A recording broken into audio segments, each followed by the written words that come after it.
Hello friend, नमस्ते friend. इस video में आप सीखेंगे ड्यूल स्टार्टर में जो रिले लगा होता है तो उस रिले को किस तरह चेक करें और उसका टेस्टिंग किस तरह करें और उसका कंट्रोल वायरिंग किस तरह हो और उसका पावर इनपुट कहाँ दिया जाता है और किस तरह से उसका इनपुट निकलता है। तो ये हमारा रिले है, तो उसका सबसे पहले हम टेस्टिंग करना सीखेंगे। तो हमारी रिले क्या टेस्टिंग करने से क्या खराबी हो सकती है, उसमें क्या दिक्कत हो सकती है, ये सीखेंगे। तो सबसे पहले हम सीरीज टेस्ट लैंप से टेस्टिंग करने वाले हैं। ये हमारा सीरीज टेस्ट लैंप है। तो वहाँ से 1 2 3 यानी कि यहाँ इनपुट लगता है 3 फेज सप्लाई में। जो सिंगल फेज में यूज कर रहे हैं तो फेज न्यूट्रल और कैपेसिटर के वायर लगते हैं। तो उसका सबसे पहले हम पावर सप्लाई किस तरह निकलता है, तो क्या दिक्कत हो सकती है, तो कैसे नहीं निकल पाता है, वो टेस्टिंग करेंगे। तो ये हमारा रिले है, तो उसका हम चेक कर लेते हैं दूसरी तरफ पावर सप्लाई निकलता है नहीं। तो ये देख लीजिएगा, ये रिले हमारा पहला पॉइंट होता है बिल्कुल सही है, दूसरे पॉइंट में भी सही है, तीसरा पॉइंट भी सही है और 4 नंबर का पॉइंट होता है वो तीसरा पॉइंट 2 पॉइंट के शॉर्ट करके बनाया जाता है, यानी कि 2 पॉइंट को आपस में शॉर्ट करके एनवीसी के लिए बनाया जाता है। तो इस प्रकार की दूसरी कोई रिले हैं तो उसका भी हम टेस्टिंग कर लेंगे, तो आपको समझ में आए कि पावर सप्लाई निकलता है नहीं निकलता है। तो बिल्कुल सही है और सही है। तो किसी रिले पावर सप्लाई नहीं निकल पाती हैं तो ख़राब हो चुकी होती है। तो ये एक और रिले है, तो उसको भी हम टेस्ट कर लेंगे।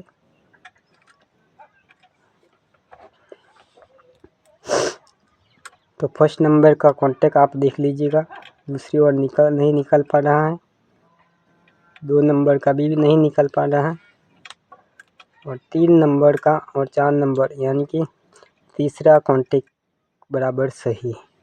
तो 2 कांटेक्ट यानी कि पावर सप्लाई के 2 कांटेक्ट ख़राब हो चुके हैं, तो अंदर से ख़राब हो चुके होंगे। तो इस प्रकार की रिले हो तो आप चेंज कर सकते हैं और उसका टेस्टिंग करके चेंज कर दे सकें। तो ये हुआ हमारा पावर सप्लाई का टेस्टिंग। अब हम उसका कंट्रोल वायरिंग किस तरह होता है वो सीखेंगे। तो इस तरीके से 1 2 और 3 नंबर का जो कांटेक्ट होता है वहाँ से एक वायर लिया जाता है और सीधा जाता है वो ऑन बटन में, यानी कि ऑन बटन में जो ऑन बटन होता है और ऑफ बटन होता है दूसरे, तो उसका कनेक्शन इस तरह होता है।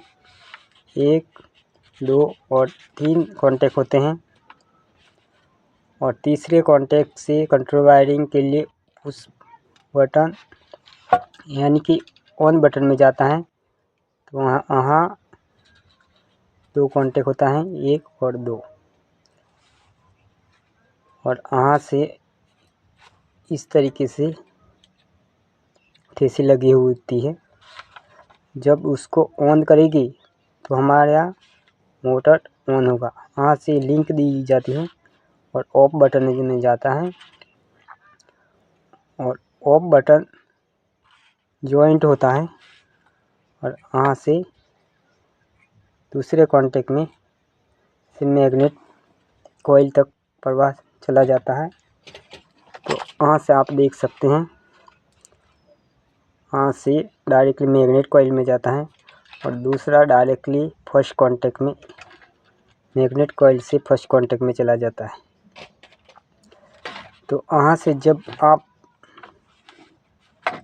प्रेस करते हैं तो वहाँ से सीरीज सर्किट हो जाती है, यानी कि उसको कनेक्ट कर लेता है और वहाँ से सीधा सप्लाई ऑफ बटन में जाता है।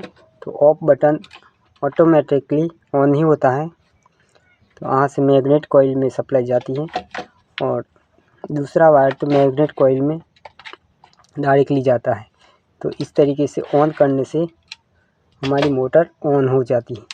तो वहाँ हम चेक कर लेंगे सीरीज टेस्ट लैंप से। तो हमारी रिले कंट्रोल वायरिंग सही है नहीं है।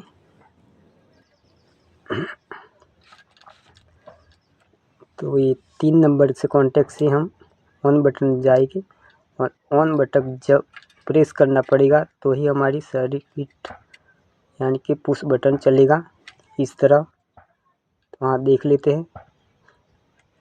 तो इस तरीके से आप रिले टेस्टिंग कर रहे हैं तो इस तरीके से ऑन होना चाहिए। जो ऑन नहीं हो रहा है लाइट यानी कि वहाँ से सर्किट नहीं बता रहा है तो हमारी रिले में दिक्कत हो सकती है। वहाँ से ऑफ बटन में लिंक दिया हुआ है तो ऑन ऑफ बटन को सीरीज में कनेक्ट किया जाता है और ये ऑफ बटन के 2 कॉन्टेक्ट हैं। तो ऑफ बटन में आपने बताया था डायरेक्टली जॉइंट होता है, जब प्रेस करेगी तो ही हमारी मोटर ऑफ होगी। तो वहाँ देख लेते हैं, ये प्रेस कर लेते हैं तो ऑफ हो रही है, बिल्कुल ऑफ हो रही है। तो इस तरीके से रिले का आप कनेक्शन चेक कर सकते हैं। और ये रिले लगता है हमारा इस स्टार्टर में। तो वहाँ देख सकते हैं आप, उसका रिले का कनेक्शन हमने कर चुका हूँ। वहाँ से सप्लाई ऑन बटन में आती है यानी कि फर्स्ट कांटेक्ट में।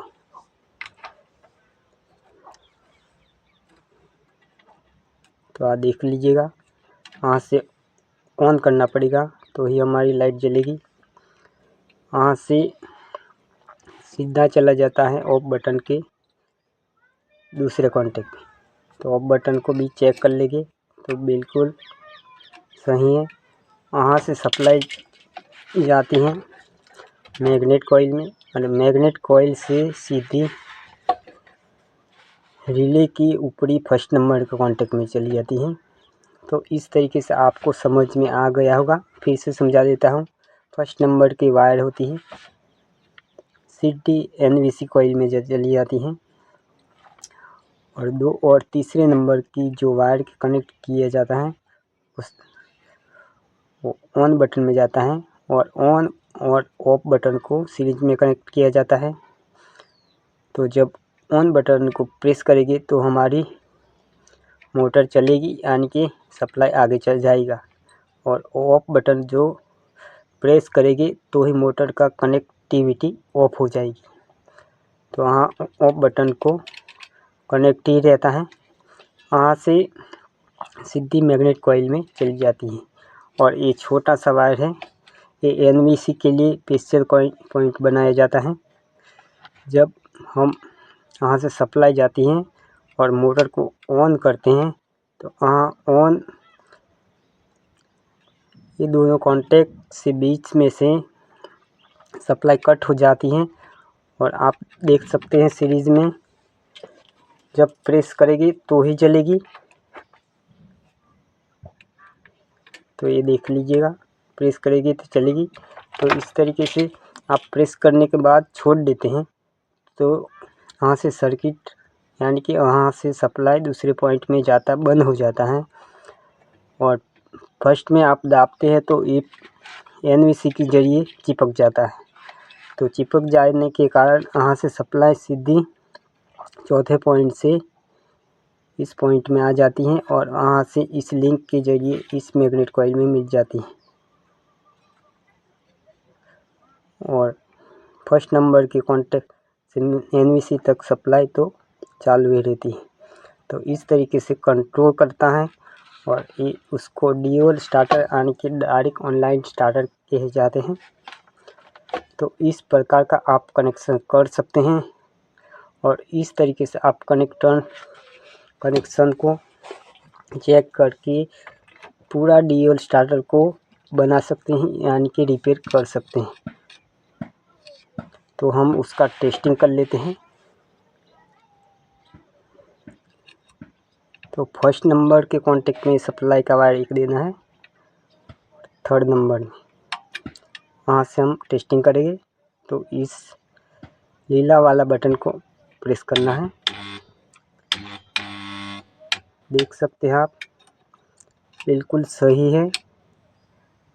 और पूरा रिपेयरिंग हो चुका है।